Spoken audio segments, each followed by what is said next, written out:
So, firstly, let's talk about the book, Volume 1. Yeah. So Volume 1 is the first of several volumes that I hope to do with the publisher Damiani. And I wanted it to be somewhat of an introduction to something that I've been doing all along while people were watching me do other things, most obviously singing with REM. I started taking photographs as a 14-year-old. My father loaned me his Nikon 35mm Nikon camera, and I took a course in photography at school and became very interested in portraiture, really. That's where I started. It wasn't until the next year that music kind of swept me off my feet and provided me with a template for a direction that I wanted my life to go in, and I pursued that with a lot of work, and I was in a lot of luck, and wound up here. Mm-hmm. But all along, behind the scenes, if you will, I was documenting my life, my extraordinary life, and looking at it a bit from a distance, like not quite, a bit shocked that I've had such incredible luck, and that I've been able to access not only the places around the world, but also the people and the situations that I found myself in. And do you use a particular camera throughout, or has that changed, and have you experimented with different ways of documenting? That's interesting that you asked, because Volume 2 is about exactly that. It's really going to be about where we find ourselves now in this kind of very beginning stages of digital technology and everything that's brought us, good and bad, but how we interpret the world around us through imagery and the difference between analog and digital. So I've used whatever was at hand prior to digital technology. Of course, it was primarily film. There was a year in 1989 where I put aside my still camera and I only shot Super 8 film. So everything's moving image. There was a project that I did that entire year called Self-Timer that I've yet to present publicly, but it was basically a camera that I could let run if I put it on self-timer mode, and it would click off 30 seconds, I think.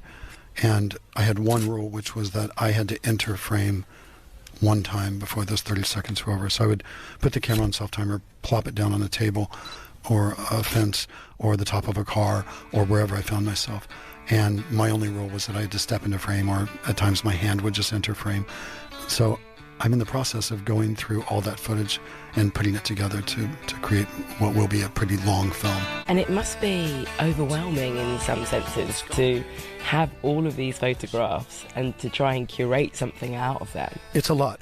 Yeah. And that's why I brought, that's not why, but I was lucky to have Jonathan Berger work with me on the book. He's an artist, New York-based, he also lives in Vermont, artist who I worked with at NYU in New York City in 2014. We taught a class together, art class, and exploring again digital technology and how that has changed the way we perceive the world around us and how we interpret things that are shifting very dramatically in terms of how we relate to each other and to situations that we find ourselves in. Anyway, Jonathan came on board and looked at, I think, 37,000 negatives and images of mine going back to the late 70s. And from that, he pulled together this series of images that create Volume 1. And did you discuss that? Did you go through the images, and were there any that didn't make the cut?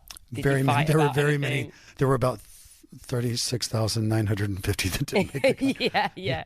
It's a lot, and but he had the tenacity to kind of dig through and create a narrative for the book that appealed to him. But also that he felt represented me in a really good way. Which I would say, from an outsider's perspective, is probably testament to the fact that you are a genuine collaborator, because a lot of people don't necessarily want someone else's input in such a personal expose. These are your personal photographs. A lot of people would want the complete autonomy and control as to how that's represented, and you gave it to Jonathan. I think through working with REM and with the band, I learned, and also working in feature films. I had 2 film companies for 25 years, and I created a bunch of films as a producer, executive producer. I work well in collaboration. I need something or someone to bounce my ideas off of, and so to have Jonathan there made me feel like I wasn't going down a rabbit hole of my own making. It must have been a joy for him as well, because he's been a fan of you and he's been an REM fan for many, many, many years. And I think, again, that's kind of an interesting process from fan to not necessarily friend, but to collaborator and probably friend as well. And I was looking at the book that you made about Patti Smith, full of your photographs, and was also interested that you went from fan to friend and collaborator with her as well. Yeah. Jonathan loves music, as do I. He's told me that what he really responded to was myself as a queer media figure who was presenting a different way to kind of deal with what it is to be a man, what it is to be, a different type of masculinity, I suppose, and that really appealed to him as a young man. So that provided him with his own kind of trajectory in his life. But moving forward, I pulled that kind of same thing from Patti Smith, and wild that we became such close friends. Almost to the day, 20 years after her first record landed in my lap as a 15-year-old, at the age of 35, I met her and we became very close. I guess I'm that to Jonathan in a way. How important do you think tangible, physical things are now? You were talking about your next project, Volume 2, exploring the sort of digital overwhelm. I describe it. I get scared sometimes of tech and the advances of it. But do you think having a book, being able to pick up a photograph, maybe playing a record is important? Yeah, it's funny. I had this conversation last night with a bunch of people that I would place within 10 years of my generation. How old are you? 33. I'm 58. I look great. You do? That's a joke. You actually do, babes. Thank you. It is a joke. But talking about how we think younger generations right now are absorbed into digital technology, and how I think we're kind of off the mark about that. I see a move towards the analog or the tangible in younger generations, and kind of away from that attraction to the backlit screen. That's definitely there, and but it's kind of not boring, but like it's such a part of every day that it's not that interesting to those of us who remember before there were computers and backlit screens everywhere. It still holds a fascination, and I think we look at younger people maybe with a bit of disdain in terms of how they are working through that. I see a move towards analog, and I'm not talking about vinyl records or books.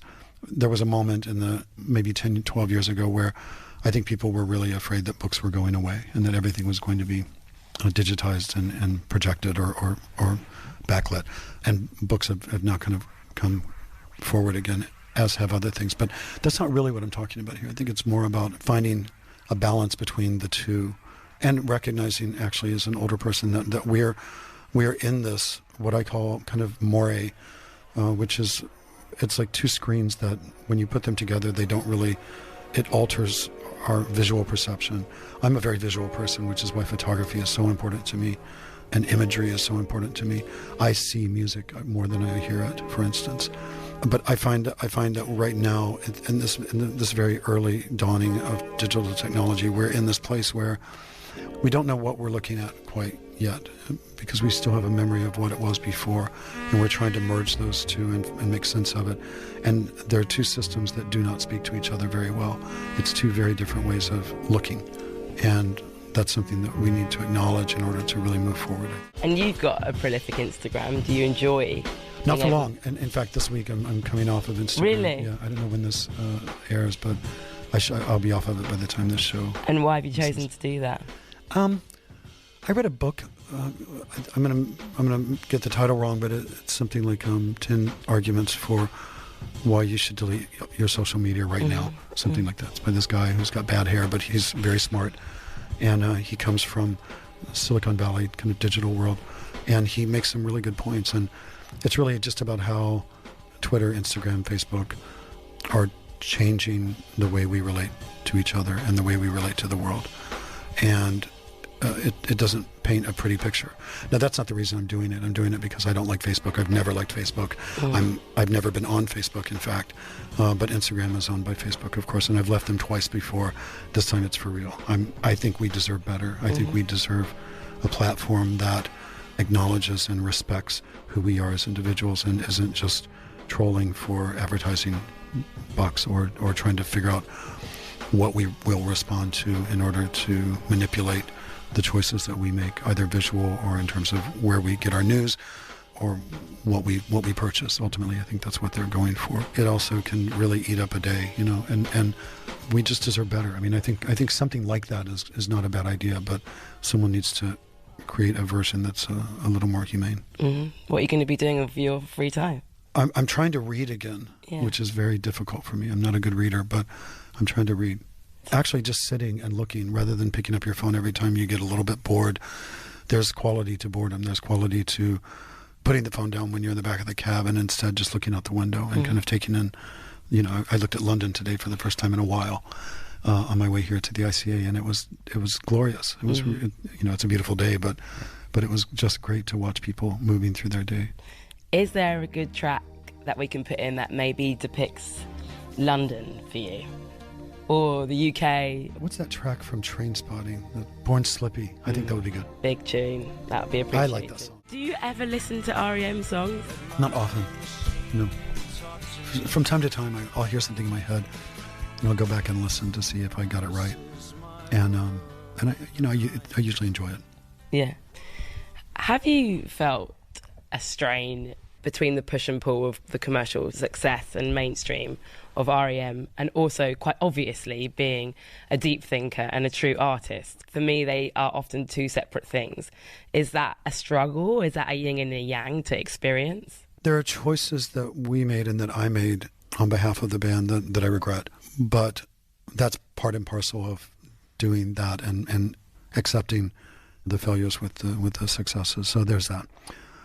As an artist, one would hope that you would always follow your instinct and not listen to other voices or other pressures in order to do the work that you're doing. And I think for me, outside of music, it's much easier to do that.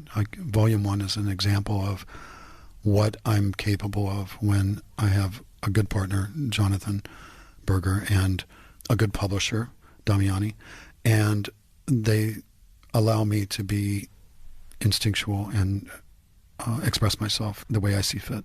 Are you listening to anything else at the moment? Are you listening to anything new, old, revisiting anything? Music-wise? Not really. I don't really listen to music. I'm sorry to say, it doesn't. Music is such a distraction for me. Pop music is really hard for me to hear in restaurants, on the subway, in cars, in grocery stores, kind of basically everywhere. In New York, certainly, it's everywhere. It's hard to get away from. I have a mind for music that makes it very hard to have music playing in the background. So when music's playing, it kind of takes foreground, and then conversations lag or other thoughts that should be there have to take the back seat. So I don't really listen to music that much. That said, I've just come from a long vacation and visited a friend, Sophie Cal, who's a great artist, in her home in the south of France, and we walked in and she was playing the same music that my boyfriend and I have been playing in our New York apartment for the past year, I guess, kind of as background. Nils Fromm. I'm more attracted to kind of ambient or non-pop or non-vocal music because I am able to have it playing and do other things at the same time. Pop music is just horrible for me. It's like throwing a blanket over my head. Which is one of your favourite pictures in the book, or is it too hard to decide? I like them all. Some of them I would not have put in. There's an image of a guy in bamboo. He's got a hatchet or a machete and he's hacking down bamboo. That's a nice picture, and it's someone who I love very much, but it's not an image that I would have necessarily put in the book. As it turns out, it's one that so many people have responded to and love what this picture represents to them. So I'm glad that Jonathan pulled it from the 37,000 odd images and decided to make it a part of Volume 1. So it's called Jeremy Bamboo Number 14, Grady Avenue, Athens, 1997. Yeah. Do you remember taking it? Yeah, I do. And what was going on? He was my mentor as a young man. We had a brief affair, but he's the person who aside from Patti Smith, taught me so much about art and about literature and about music and about following one's instinct and about playfulness. I tend towards a darker side, following my father, who had a great but very dry sense of humor, but a bit of darkness as well. And Jeremy Ayres was his name. Jeremy taught me how to be lighter and to embrace the silliness and the surrealness of life. It was a great lesson for me. So I learned that from him, age 19, 20, 21. He taught me how to dress. He taught me how to eat. He taught me how to read, how to listen to music, how to be silly. You know, he was a great mentor. He died a couple of years ago in a terrible accident. But I'm happy to have him. He actually opens the book. The first image is a picture I took of him in 1981, I believe. In some excellent outfit. Yeah, he was a very stylish man for sure. He looks incredible. Yeah, he's kind of a scarecrow there. Yeah. And the final image in the book is also Jeremy, and it's an outtake from the photo shoot that I did for the cover of R.E.M's first album called Murmur. He loved Edith Sitwell, the English poet, and there's an album of her reciting her own poetry, which is quite remarkable. The wind's bastinado whipped on the calico skin of the macaroon. Of bunchy leaves let her singing die. Loss is something that permeates in some ways. So, it's well documented that you were good friends of Kurt Cobain. River Phoenix, there's a beautiful picture of River Phoenix in Volume 1. You just spoke about a great mentor, Jeremy. I feel like there's something amazing being able to capture someone's spirit in photos. Do you feel very glad and proud to have these pictures of these people that meant something to you? Yes, and I'm glad that, sometimes it's awkward when you've got a camera up, or it can interrupt the flow of conversation, or people can feel self-conscious about what they're wearing or how fat they are that day or whatever. I'm really glad that I took pictures all along, and Jeremy's in there several times, River's in there several times. There's one picture of Kurt, William Burroughs is in there. These are all people that really profoundly impacted me. The book is a little bit about family and how we find and create family. There's a picture of my father's hands, Kurt's hands, William Burroughs' hands. I photograph hands a lot, as it turns out, which I didn't really realize I did until Jonathan started pulling these pictures and putting them together. But yeah, I'm glad I was there with the camera, and I'm glad I took the pictures. I mean, as loss goes, it is a part of living a longer life, is that you have to watch other people go away, and you have to figure out where you stand with that, or how you're going to move forward from that, and it's not always easy, for sure. But sublimely beautiful to be able to know how to channel it into art, I think. To be able to dedicate tracks to someone, or to document photography in quite a cerebral sense. This is not a picture of Kurt's face, but I think that there's something very special about art being able to live on in dedication to somebody's soul and spirit, I think. I mean, I see this as a portrait. The whole time that we knew each other, I never took a picture of his face. But I think this captures a part of who he was. It's a nice picture. It's a really nice picture. Come as you are, as you were.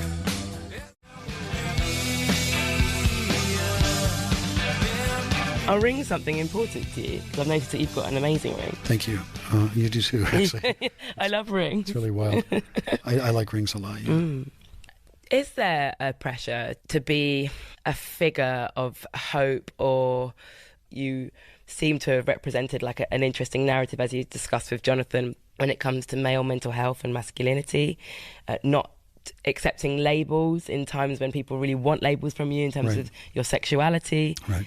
Is that hard? Like, people wanting to know so much about you and connecting to you in that very kind of personal way? I mean, in terms of the fluidity of sexuality, I've been banging that drum for decades, and people didn't really want to hear what I had to say. I love about the 21st century that we've now embraced, and a new generation has embraced, that there is a spectrum, there is a fluidity to not only sexuality but also gender identity, and these are important things for us to, I think, be able to move forward away from a more binary way of looking at not only sexuality and gender, but also the world that we move through.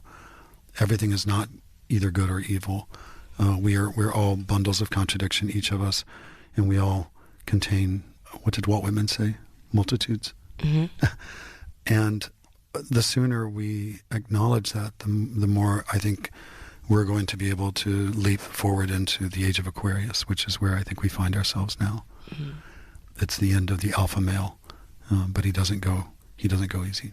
Were there any songs that gave you, or any art that gave you that hope when maybe you were discovering who you were? I always talk about Benny and the Jets by Elton John, and I wanted to talk to you about one of the pictures that captured me straight away, which you didn't actually take, mm-hmm. which is this one. Talk me through number 24. Roy Cohn's 50th birthday party in New York, February 24th, 1978, and the picture is by Bill Mark. You collected it in 2013, supposedly. Yeah. Why is this in here? His personal archive was at auction, and I was fascinated by McCarthy, the McCarthy era. Senator Joe McCarthy and Roy Cohn was the lawyer. He was kind of the brains behind McCarthy. He was, after Hitler, the most despised man of the 20th century, I think, amongst certain communities, certainly the gay community and the Jewish community. Roy Cohn is not a liked person, and for good reason. He was a terrible. He had a monstrous legacy. And I went and looked at this personal archive was at auction, and I thought, oh, it's going to have terrible mojo all over it, and it didn't. So I placed a low bid on it with the idea of turning it into a piece of art, using it in a piece. And I've completed that piece. The piece is done. I got the archive. Nobody wanted it. This is a photograph from that archive of his birthday celebration, and he's surrounded by New York's finest from the 1970s, including the one person who's looking square into camera. The camera angle is really odd because it seems to be floating in the air, looking down onto this group of people gathered at round tables, celebrating, eating dinner. But the one person who's looking right into the camera is, of course, Andy Warhol. And in the middle of the image is a giant flower arrangement, which if you move forward one image to, hold on, here we go. It's a picture from my backyard in Athens, Georgia. I also love this. It looks, whatever you're doing, looks like you're having a lovely time. We're having such a fun time. Yeah. And there's a flower arrangement right in the middle of the frame.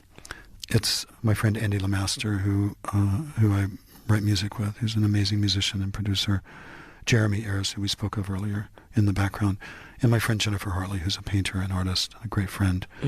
But in the middle of that picture is the flower arrangement, which leads us into Roy Cohn's birthday celebration and the flower arrangement and Andy Warhol looking right into the camera. And then the picture after is Andy Warhol with me in 1986, almost a decade later, the one time that I met him. And we were photographed together by Todd Eberly, a great photographer. And what did you think of Andy? He was, he told me he thought I was cute, and he wanted my phone number, and I gave it to him. I was fascinated by him, and at the same time, I had kind of a love-hate relationship with him the whole time that I knew of him. But he was a massive influence on me artistically. Not an easy person, but we had a good moment together, and it's a funny and fun image to have as a part of the book. When was the last time you went out dancing? Do you? I love to dance, but I don't dance that much now, to tell you the truth. I really should. I should dance more. What makes you dance? What songs make you dance? I like mindless disco, I guess. As someone that does look to the future so much, what do you hope for in terms of your career? I would hope that I can stay true to my instinct, and because I think I do I know that I have a very strong instinct, and if I follow that, and I don't kind of second guess or question my instinct, I think that it'll serve me very well, visually and otherwise. As I said earlier, I interpret the world through. I'm very much a visual learner, and I interpret music. I interpret most everything visually. So, I think holding true to the ideas that land on me, and pursuing those in Volume 2, Volume 3, Volume 4. Do you think there could be more than 4? I think there might be 5. Yeah. I hope. Yeah. I mean, it could just go on if you've got such an amazing could go on, yeah. collection. Well, the thing about this volume, this series of books, I think, is that they're going to be the same size. There'll be different thicknesses and different types of paper, but the idea is for them all to sit on the shelf at some point together and look really good as a brick of images. Nice. Yeah. Okay, my last question, as I'm always intrigued by good people living stateside in current times, what is it like to be an American living in America right now? Cue bursting into tears. It's absurd to the point of I don't even really know how to answer that question. It's so frustrating and so horrifying. You guys are going through it here in the UK on a different level, but nonetheless equally serious level. You know, it's a march towards fascism that we're experiencing. I read something recently that it was just a bit of advice. Don't despair, mobilize. That was, I think, the best advice that I received this summer. Enough with feeling like these bad people have somehow taken control and we're all being batted around by their choices and by the things that they say are fact or are truth. And when we know that they're not, or we know that the reasons that they're there are because of certain levels of corruption or political ideology or stirring pots of racism and prejudice and economic, whether it's about refugees or whether it's about race or whether it's about women's rights or LGBTQ rights or what. These are fear tactics that are as old as time itself, and we know better. We should know better. So rather than despairing about it, we need to mobilize and figure out a way to bring this back to something that resembles the kind of community and the kind of humanity that I think we really represent. Those people we need to remember, they are in the minority. They are not the people that should be in control of what all of us are having to go through and live through. It's just unfair. Mm. So as an American and as someone from New York, it's really, really hard to be a New Yorker right now. It's despairing and it's depressing and it's overwhelming, and everyone I know is either on CBD oil or needs some form of meditation or something to try to get through the day, to try to get through the news, to try to put all the noise aside. Exactly, and to come full circle, why I'm leaving Instagram, why I refuse to kind of side up to that social media onslaught, because I think it's very damaging ultimately to our ability to really see clearly and then move forward from where we are right now. And you mentioned mobilization, and for me, one of the most powerful things that can galvanize is music. Particularly now, and I think Wolfgang Tillmans raises this in some conversations that he's having, public conversations that he's having. We are moving through a very visual time. People are looking more than they're reading. So all the more important that the visuals that are presented are ones that represent really the majority and the humanity that we all hope for, hope to bring to light again. Can you think of any song that is sort of politically hopeful from any time period? There's a song about flags that Björk wrote. I saw her in Nîmes years ago, and MIA opened. It was one of the best shows I've ever seen. Incredible, both incredible songwriters. A song about flags. Thank you very much. You're welcome. I really enjoyed our conversation. Thank you.